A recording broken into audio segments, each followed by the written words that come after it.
Assalamualaikum, salam sejahtera. Saya Nazri Kahar dari World Trade Center Kuala Lumpur. Pada hujung minggu lalu, Kementerian Pendidikan sudah pun membuat pengumuman bahawa kalender untuk PDPR akan terus dijalankan kepada murid-murid ataupun pelajar sekolah hinggalah ke tarikh yang ditetapkan, iaitu antara 13 ataupun 14 Jun hingga 16 hingga 17 Julai 2021 selepas tamat cuti penggal persekolahan pada minggu hadapan. Dan KPM menetapkan bahawa PDPR, iaitu sesi pengajaran dan juga pembelajaran di rumah, akan dilaksanakan manakala segala instrumen pendidikan di rumah akan diberikan tumpuan seperti TV pendidikan ataupun Didik TV akan diteruskan selama 15 jam, manakala perkara yang kedua dititik beratkan dalam pengumuman tersebut iaitu SPM 2021 akan ditangguhkan ataupun dianjakkan tarikh peperiksaan pada Mac 2022. Jadi untuk memberikan ruang ataupun masa persekolahan yang lebih besar ataupun lebih banyak kepada calon peperiksaan SPM. Tetapi apa yang ingin kita bincangkan pada malam ini, apakah sebenarnya yang ingin dicapai oleh Kementerian Pendidikan dalam pengajaran dan juga pembelajaran di rumah? Kerana sepanjang PDPR 1 dan juga 2, kita tahu begitu banyak masalah. Bagaimana isu ini, adakah ia sudah pun diselesaikan? Apakah kajian sudah dilakukan? Dan kita tidak dengar apa sebarang keputusan kajian tersebut disebarkan ataupun dikongsikan oleh KPM dengan masyarakat berkaitan dengan kelangsungan pelajaran anak-anak melalui PDPR. Seterusnya, apakah mekanisme ini akan berterusan, iaitu menggunakan segala aplikasi platform yang sedia ada, macam-macamlah, melalui Google Meet, Google Classroom, WhatsApp-nya, ada Zoom dan sebagainya. Sampai penatlah ibu bapa saban hari bertukar-tukar aplikasi ini. Adakah wajar diteruskan dengan cara begini? Itu yang mampu, tetapi kita tidak cerita bagi mereka yang tidak mampu. Bagi yang tidak mempunyai aplikasi, yang tidak mempunyai gadget dan juga data-data yang stabil, kita tidak tahu bagaimana mereka menghadapi PDPR di rumah. Jadi itu yang akan kita bincangkan, bagaimana PDPR ingin mencapai kejayaannya. Dalam masa yang sama, kita tidak mahu ada kluster baru COVID-19 berlaku ataupun berterusan di sekolah, kerana ramai sekali pelajar-pelajar sudah pun dijangkiti COVID-19, puluhan ribu sebenarnya yang sudah pun direkodkan oleh Kementerian Kesihatan Malaysia. Jadi di talian melalui Skype pada malam ini saya bersama dengan Dr. Anwar Ahmad, pensyarah Pusat Kajian Kesejahteraan dan juga Pendidikan Komuniti Fakulti Pendidikan Universiti Kebangsaan Malaysia. Assalamualaikum Dr. Anwar. Assalamualaikum Dr. Haji. Soalan saya mudah. Yang pertama ini, kita nak buat PDPR, adakah kita sudah ada data, adakah kita sudah ada kajian menyeluruh? Apa yang sudah kita capai sepanjang setahun yang lalu, hampir setahun setengah ini, dan kita hampir dah melaksanakan PDPR 1, PDPR 2. Kita tidak dengar, Dr. Anwar. Ya, terima kasih Dr. Haji. Baik. Di peringkat negara kita memang saya boleh katakan tidak ada satu kajian peringkat kebangsaan berkaitan dengan impak COVID-19 terhadap struktur ataupun sistem pendidikan kita. Tapi buat masa ini kita boleh menggunakan laporan kajian yang telah dilakukan oleh beberapa badan dunia, misalnya oleh OECD pada bulan April 2021. Mereka telah mengeluarkan satu laporan yang saya anggap komprehensif, iaitu setahun selepas pandemik 19 terhadap sistem pendidikan dunia. Dan sebanyak 33 buah negara telah pun direkodkan aktiviti mereka, impak dan sebagainya. Dan kita lihat bahawa dengan melihat laporan itu, kita dapat melihat di mana kedudukan kita dalam negara Malaysia. Kalau boleh saya kongsikan sedikit Tuan Haji berkaitan dengan laporan ini. Laporan ini telah dikutip daripada 33 buah negara OECD. Malaysia tidak termasuk dalam senarai negara yang telah dikaji oleh OECD. Dan kita dapat lihat bagaimana negara-negara ini, ada negara maju, ada negara membangun dan juga ada negara dunia ketiga, melaksanakan berbagai strategi dalam melaksanakan pendidikan di negara mereka ketika pandemik. Ada yang menggunakan secara dalam talian, ada yang menggunakan secara TV pendidikan, ada yang menggunakan edaran nota, ada yang menutup keseluruhan sekolah mereka untuk satu jangka masa yang panjang. Jadi dengan melihat negara-negara ini bereaksi kepada COVID-19, kita dapat melihat sebenarnya di mana negara kita berada. Terima kasih. Ya, dari dapatan negara-negara OECD, kalau kita ambil cerakin beberapa fakta dan juga data yang kita boleh pakai dalam konteks negara kita, apa perkara yang menjadi kebimbangan dalam kajian bagi negara-negara OECD yang boleh kita yakinkan bahawa ia juga terjadi di negara kita dalam konteks pendidikan sepanjang pandemik COVID-19, Dr. Anwar? Baik, saya fikir ada 3 perkara yang mungkin kita boleh belajar daripada laporan ini. Yang pertama, sebenarnya pada bulan Jun 2020 yang lalu, tahun lepas, pakar-pakar pendidikan di OECD, di UNICEF dan juga di Bank Dunia telah memberi kita satu peringatan di peringkat global bahawa lost generation akan berlaku apabila sesebuah negara tidak menguruskan pandemik dengan baik dan menyebabkan sekolah ditutup terlalu lama. Dan kita pada waktu itu mungkin tidak begitu mengambil berat isu ini sebab kita menjangkakan pandemik mungkin selesai dalam masa yang terdekat. Malangnya selepas hampir setahun kita berada dalam pandemik ini, kita mula merasakan bahawa peringatan yang telah diberikan oleh OECD, Bank Dunia dan UNICEF itu sebenarnya sedang berlaku kepada negara kita juga. Saya bagi contoh, kalau dalam laporan OECD itu, ada negara di dunia yang telah menutup sekolah mereka secara 100%. Bermaksud sekolah mereka tidak melaksanakan apa-apa aktiviti pembelajaran. Dan negara di kalangan OECD yang paling lama menutup sekolah mereka seperti Costa Rica, menutup sekolah mereka selama 178 hari dalam tahun 2020. Begitu juga dengan Colombia. Dan ada negara-negara di dunia yang menutup sekolah mereka sangat singkat. Misalnya Denmark, hanya 18 hari. Begitu juga dengan Germany, 24 hari. Dan di mana kita dalam konteks penutupan sekolah? Malaysia telah menutup sekolah kita pada tahun 2020 selama 110 hari. Kalau kita letakkan negara kita dalam senarai sekolah-sekolah yang ditutup di seluruh dunia dalam senarai OECD, kita sebenarnya berada dalam kelompok negara-negara yang telah menutup sekolah kumpulan tertinggi selama 110 hari, tidak termasuk cuti umum, cuti hujung minggu, cuti persekolahan, cuti perayaan dan sebagainya.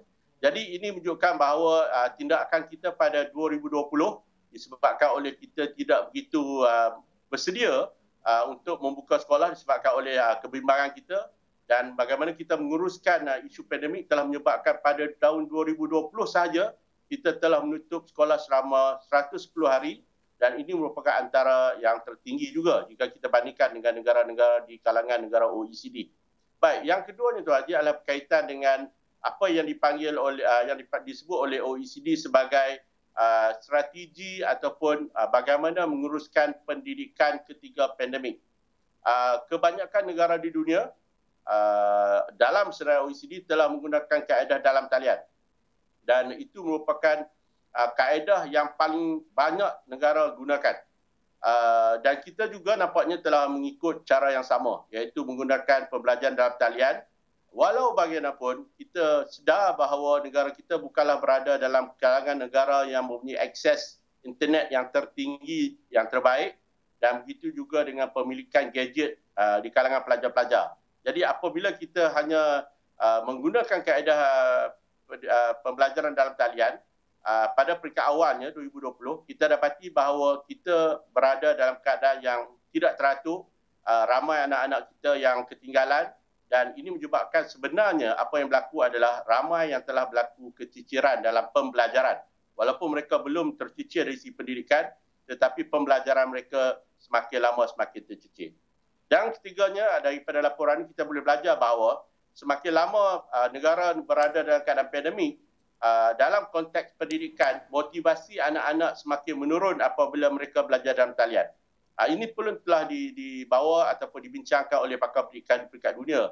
Bagaimana untuk memastikan bahawa anak-anak dapat dikekalkan motivasi pembelajaran mereka. Mereka bermula dengan keciciran pembelajaran, kemudian mereka mengalami tekanan, emosi, tidak suka lagi untuk belajar dan akhirnya apa yang berlaku adalah mereka hilang motivasi untuk meneruskan belajar. Inilah kebimbangan besar saya sebenarnya dalam bidang pendidikan apabila melihat makluman daripada guru-guru yang mengatakan bahawa anak-anak semakin kurang masuk dalam kelas dalam talian. Ramai anak-anak yang mula tidak menghantar latihan-latihan yang diberikan oleh guru. Ini menjadi satu kebimbangan dan pada saya pihak KPM patut melihat isu ini, bukan sahaja sekadar mengisahkan PDPR itu akan dilaksanakan untuk 25 hari akan datang, tetapi menyelesaikan isu-isu yang kita tidak dapat selesaikan dalam PDPR 1 dan PDPR 2. Menarik. Itu kebimbangan yang kita tidak dengar dalam taklimat Menteri Pendidikan pada hujung minggu lalu. Hanya lebih berbentuk pentadbiran, lebih berbentuk memberi takwim baru persekolahan. Amat dikesali. Tetapi Dr. Anwar, bagaimana juga kita ingin melihat keberkesanan PDPR kepada pembelajaran anak-anak. Kerana kalau tahun 2020, 110 hari sudah pun ditutup, kita dah memasuki 2021, hampir 3 suku kita sudah berada di rumah. Sebelum cuti persekolahan itu hari, kita sudah ada cuti raya, kita dah tutup kerana PKP dan sekarang kita tambah lagi 25 hari. Jadi hampir hampir setengah tahun ini 3 sukunya sudah berada di rumah. Jadi kebimbangan masyarakat, apakah KPM punya perancangan KPM untuk menambah baik pembelajaran di rumah sekarang? Kita tidak dengar, hanya melalui TV pendidikan, menambah baik kualiti pembelajaran dalam talian oleh guru-guru iaitu latihan. Tetapi realitinya kalau saya sebagai ibu bapa, anak-anak saya yang berada dalam pendidikan di rumah, macam-macam cara digunakan oleh guru-guru. Memang tidak ada aplikasi yang tetap dan kandungannya ada yang pelbagai. Ada yang kekal, stabil, cantik pembelajarannya yang sesuai dalam talian. Tetapi saya rasa majoritinya memang tidak sesuai pembelajaran dalam talian. Apa komen Dr. Anwar? Baik, terima kasih. Ya, Tuan Haji, saya setuju bahawa sebenarnya apabila pandemik melanda kita dan kita melaksanakan PDPR, seluruh sistem pendidikan kita sebenarnya tidak bersedia untuk PDPR ini. Itu pengakuan yang dilakukan sendiri oleh Yang Berhormat Menteri dalam pengumuman beliau pada tahun-tahun yang lalu berkaitan dengan pelaksanaan PDPR ini. Ini adalah kali pertama kita alami dan kita dapat lihat selepas tahun pelaksanaan PDPR ini, kita sebenarnya masih lagi tidak percaya bahawa PDPR itu adalah satu kaedah yang terbaik. Dan sebenarnya di dalam negara-negara maju pun, kalau kita bercakap soal negara-negara yang begitu sinonim dengan pembelajaran dalam talian pun, mereka sebolehnya ingin kembali kepada alam persekolahan yang sebenar. Kerana PDPR ini secara asasnya, kita tidak melakukannya untuk bersikap pendidikan yang keras. Sistem pembelajaran dalam talian ini masih bersifat sokongan kepada sistem persekolahan. Jadi kita tidak ada pilihan. Kita terpaksa juga melakukan PDPR, apatah lagi dengan senario terkini melihat kepada jangkitan baru dan sebagainya yang sebenarnya lebih buruk berbanding dengan tahun yang lalu. Pasti PDPR ini adalah satu kemestian dalam mesti dilaksanakan dalam tempoh yang akan datang. Tetapi perkara yang mungkin kita boleh bantu ataupun lihat di peringkat KPM dan juga membantu guru-guru adalah yang pertama, bila kita berada dalam keadaan krisis begini, pemusatan kuasa kadang-kadang banyak membantu walaupun kadang-kadang penyah pusat itu lebih baik, tetapi dalam keadaan tergesa-gesa, dalam keadaan yang tidak begitu bersedia, kadang-kadang kita perlukan satu penyelarasan yang lebih cepat di peringkat pusat, seperti menyediakan bahan-bahan bantuan belajar. Kita dapat lihat perbualan saya dengan guru-guru misalnya, apabila mereka perlu menyediakan bahan-bahan pembelajaran dalam talian, kita dapati bahawa masa yang mereka gunakan untuk menyediakan bahan-bahan dalam talian itu sangat-sangat panjang. Sebab sebenarnya dari pengalaman saya sendiri pun, apabila kita menyediakan bahan-bahan pembelajaran dalam talian, dia mengambil masa yang lebih lama, yang memerlukan tenaga yang lebih dalam proses penyediaannya. Apatah lagi apabila kita menggunakan dalam talian, program dan sebagainya. Ini berbeza dengan penyediaan bahan-bahan di dalam bentuk fizikal di sekolah dulu. Jadi saya membayangkan jika pihak KPM mengambil langkah yang proaktif, mewujudkan satu pusat pembangunan inovasi bahan-bahan pembelajaran PDPR dan bahan-bahan ini kemudian disebarluaskan di seluruh negara, guru-guru dapat menggunakan bahan-bahan yang disediakan oleh pakar-pakar yang terus kepada di Putrajaya. Dengan bahan-bahan ini sebenarnya dapat membantu guru-guru melaksanakan PDPR dengan lebih berkesan, khususnya dalam konteks PDPR dalam talian. Apa yang kita lihat sekarang ini adalah setiap guru melakukan dengan cara masing-masing. Betul. Itu baik. Tetapi dari segi masa, dari segi tekanan, dari segi beban yang terpaksa ditanggung oleh guru itu adalah sangat-sangat tinggi. Jadi dengan membantu guru-guru ini menyediakan bahan-bahan pembelajaran yang standard, yang berkualiti tinggi, yang menarik, mempunyai unsur-unsur edutainment, mempunyai unsur-unsur permainan, ini akan dapat merangsang pembelajaran pelajar dan mereka dapat meneruskan pembelajaran sebab ada elemen-elemen keseronokan dalam pembelajaran dalam talian.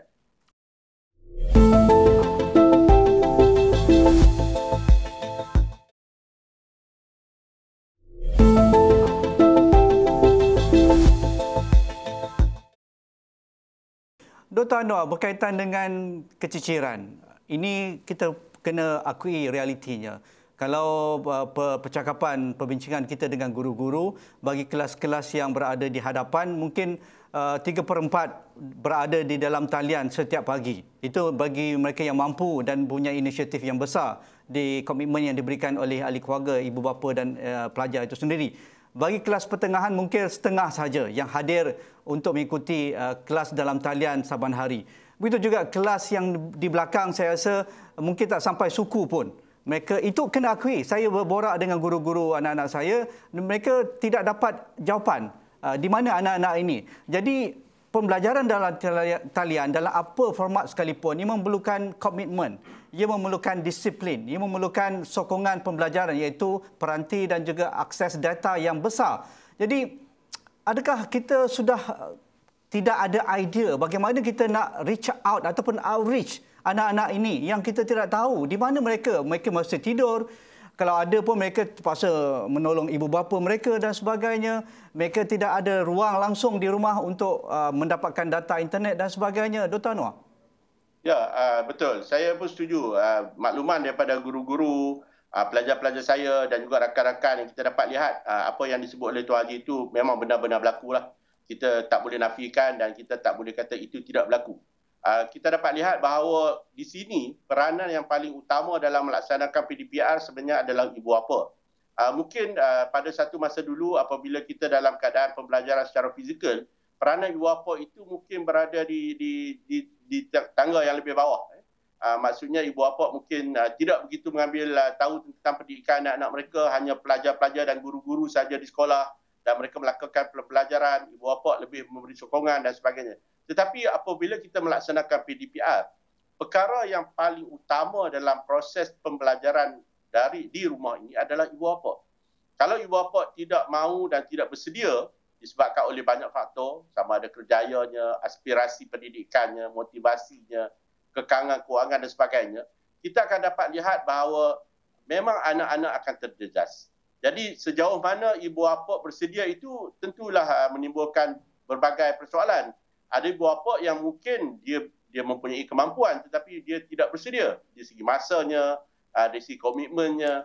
Tetapi ada juga ibu bapa yang mungkin bersedia dari segi komitmen dan masa tetapi tidak ada kewangan. Jadi kita dapat lihat bahawa kepelbagaian rencam masalah ini berlaku dalam PDPR. Dan itulah sebabnya kita dari dulu menggalakkan dan juga memastikan bahawa TV pendidikan itu dilaksanakan di peringkat awal lagi. Saya ingat pakar-pakar pendidikan, pakar-pakar dalam berbagai bidang termasuk juga pakar ekonomi kita pun ada menyebut soal laksanakanlah TV pendidikan di peringkat paling awal supaya anak-anak ini dapat melakukan pembelajaran dengan lebih stabil, tanpa mengharapkan internet, tanpa mengharapkan peranti dan sebagainya. Mereka masih boleh belajar dan pembelajaran TV itu menjadi teras dan kemudiannya disokong oleh guru-guru yang juga mengikuti TV itu sebagai teras pembelajaran. Tapi malangnya kita tidak dapat lakukannya. Kita hanya lakukan TV pendidikan ini di hujung tahun. Dan kalau kita lihat pada hari ini pun kita masih lagi kurang sebenarnya berpuas hati dengan apa yang ada dalam kandungan TV pendidikan itu. Kebimbangan kita adalah anak-anak ni mungkin lama-kelamaan akan meninggalkan rancangan TV pendidikan itu dan mereka akan melakukan perkara-perkara lain. Ini adalah hal-hal yang sebenarnya sedang berlaku dalam sistem pendidikan kita. Komitmen ibu bapa, kualiti TV pendidikan dan sebagainya, kita kena pantau dan kita kena berhalusi supaya motivasi anak-anak kita dapat dikekalkan dan mereka dapat belajar. Dan tentulah saya tidak kata ini adalah satu yang mudah. Ini sangat-sangat sukar, tetapi ini adalah perkara yang harus diuruskan dan dihadapi oleh pihak KPM khususnya. Menguruskan manusia sebenarnya lebih sukar berbanding melihat hal berkaitan dengan ekonomi dan apa yang kita lalui sekarang, iaitu berkaitan dengan kesihatan awam. Berkaitan dengan emosi dan juga kedudukan tahap mental anak-anak. Ini juga kita tidak tahu di mana tahap mereka. Kalau pada tahun lalu bagi pelajar-pelajar SPM, mereka memang sudah give up. Mereka merasa tidak ada motivasi langsung untuk menduduki peperiksaan 2020 ketika itu. Sekali lagi pada 2021 ini keadaan semakin sukar. Jadi selain kita nak memastikan mereka berada di dalam talian ataupun apa platform sekalipun melalui pemberian kerja rumah, melalui serahan di tingkap ataupun serahan di sekolah dan sebagainya, kita tidak mendengar lagi kajian berkaitan dengan tahap mental anak-anak pelajar kita ini. Kita dengar ada yang sampai bunuh diri, sampai yang mereka tahap distres yang begitu ekstrim. Mereka tidak mungkin tak bercakap lagi dengan ibu bapa dan sebagainya kerana mereka tidak boleh bersemuka dengan kawan-kawan dan guru di sekolah. Jadi ini juga perlu dilihat secara serius. Bagaimana pandangan Dr. Anwar? Ya, betul. Saya pun begitu agak menghairankan juga mengapa kita tak ada impact study ataupun kajian impak. Kajian impak COVID-19 terhadap sektor pendidikan negara kita. Dari segi psikologi anak-anak, psikologi guru, dari segi sejauh mana bantuan kewangan telah disalurkan, ke mana saluran kewangan itu telah diberikan untuk meningkatkan pendidikan semasa pandemik. Apakah kesan misalnya yang paling besar yang mungkin perlu kita tahu sekarang ni, anak-anak tahun 1 yang masuk ke tahun 2 sekarang ni, bagaimana dengan kadar literasi mereka? Betul. Selit huruf mereka. Kalau kita tahu anak-anak ini bila masuk daripada darjah 1 ke darjah 2 tapi dari segi pembangunan literasi mereka masih rendah, itu sangat membimbangkan kita. Anak-anak ni akan berada dalam satu situasi yang sukar kerana silibus ataupun mata pelajar yang akan datang tu lebih lagi menuntut mereka untuk menguasai literasi matematik dari segi membaca, menulis dan mengira. Dan perkara ini sebenarnya telah kita tekankan daripada awal tahun lepas lagi. Penekanan kita kepada soal membaca, menulis, mengira ni perlu ada kajian bersiri untuk melihat sejauh mana kesan COVID-19 terhadap 3M ini, kemahiran 3M ini. Dan malangnya kita tidak ada data itu. Dan tentulah kalau dibuat kajian secara kecil-kecilan ni banyak perkara yang kita akan mungkin terlepas pandang. Betul. Kita mengharapkan ada satu kajian national study, satu kajian kebangsaan untuk melihat sejauh mana impak COVID-19 ni terhadap sektor pendidikan, terhadap psikologi kanak-kanak, beban tugas guru, bagaimana dengan ibu bapa, prasarana dan sebagainya. Tapi malangnya kerana kita tidak ada data itu, maka kita lihat perancangan-perancangan kita itu seperti tidak begitu meyakinkan masyarakat. Disebabkan oleh masyarakat juga tidak tahu apa yang sebenarnya sedang berlaku dalam sistem pendidikan kita selain pada mereka tahu tarikh-tarikh peperiksaan, tarikh bila result akan keluar dan sebagainya. Saya rasa masyarakat kita ingin dan mahu tahu lebih daripada itu. Bukan sekadar tarikh, jadual dan sebagainya. Mereka ingin berkongsi maklumat, KPM dan sebagainya supaya masyarakat bersedia.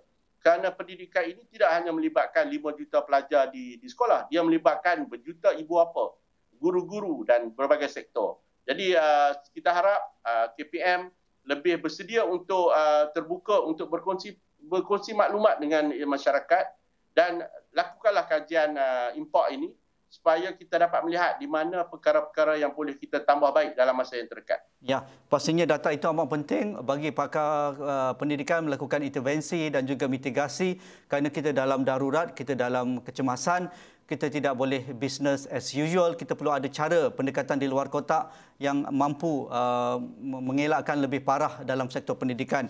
Kita akan berbincang lagi Dr. Anwar tentang isu ini. Menarik, banyak elemen yang belum kita sentuh lagi berkaitan dengan vaksinasi bagi kelompok sekolah dan juga para guru-guru dan sebagainya. Jadual untuk kelas peperiksaan, adakah wajar mereka dapat ditangguhkan hingga 2020 dan sebagainya kalau sekolah pun masih tidak selamat. Itu saja agenda Awani pada malam ini. Terima kasih Dr. Anwar Ahmad, Pensyarah Pusat Kajian Kesejahteraan dan juga Pendidikan Komuniti Fakulti Pendidikan dari Universiti Kebangsaan Malaysia. Sekian saja, insya-Allah kita jumpa lagi.